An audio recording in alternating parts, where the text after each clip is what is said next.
versus Clinton race could end up being a lot closer than a lot of experts think. That new poll we talked about from Quinnipiac University, 3 swing states, shows very little separation between the two.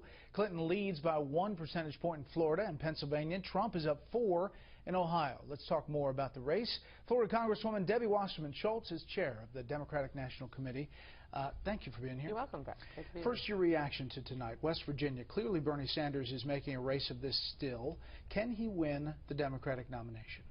Well, we're not in the prediction game at the DNC. We're in the management game. So we have about 12 primaries left after tonight, 10, 12 primaries left, and that primary cycle is going to play out. And at the same time, we're preparing for the general election, and so the candidates are going to make their own decision as to whether they continue their campaign or make a decision to do something else. Here's what your counterpart on the Republican side put out tonight.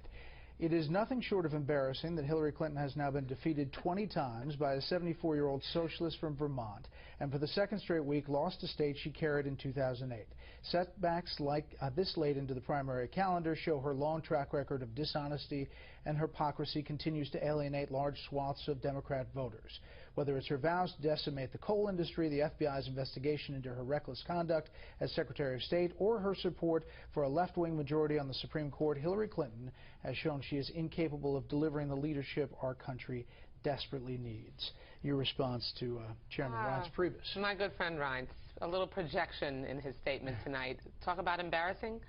What's embarrassing is that the Republican presumptive nominee, Donald Trump, doesn't have the support of the Speaker, his own Speaker of the House, doesn't have support of either Bush president, has many United States senators and candidates questioning or outright rejecting that they're going to attend their own party's convention because Donald Trump is radioactive, and they know it. Reince Priebus knows it, and the problem that they have is staring them right in the face. 3% of voters coming out of Nebraska in an exit poll tonight that are Republicans said they thought that they would eventually unify. That's what's embarrassing.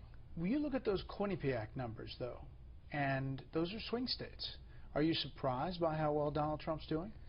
Well, at this point, the national polls are it's a little early to be hanging your hat on national polls, but the polls that I have seen across the board, the Quinnipiac result is an outlier, but I'm in May, not one that puts a lot of stock in the polls. Let's go back. If we're going to cite polls, there was a poll done by a very reputable polling firm, the Ben Dixon firm in South Florida, and their poll showed Donald Trump being trounced by Hillary Clinton if she were the nominee in Miami-Dade County.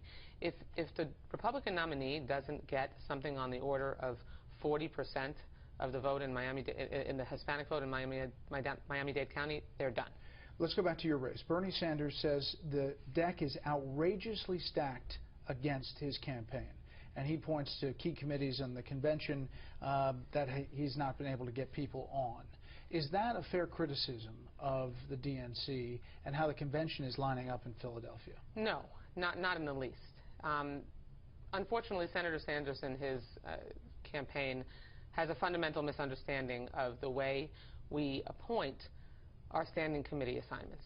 I nominated 25 at-large members to the standing convention committees in January, and they were elected by the Democratic National Committee Executive Committee.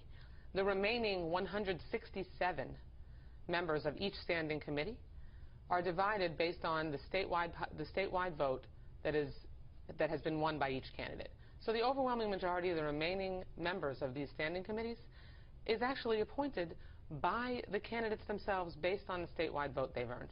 So deck stacking, there are 25 people that have been appointed to these committees and 167 remaining. So I don't know how, by anyone's definition, that's a stacked deck. Madam Chair, thanks for the time tonight. Thank you. And if you do have another debate, we'd love to be considered. We'll take it under advisement. Thank you. Thanks.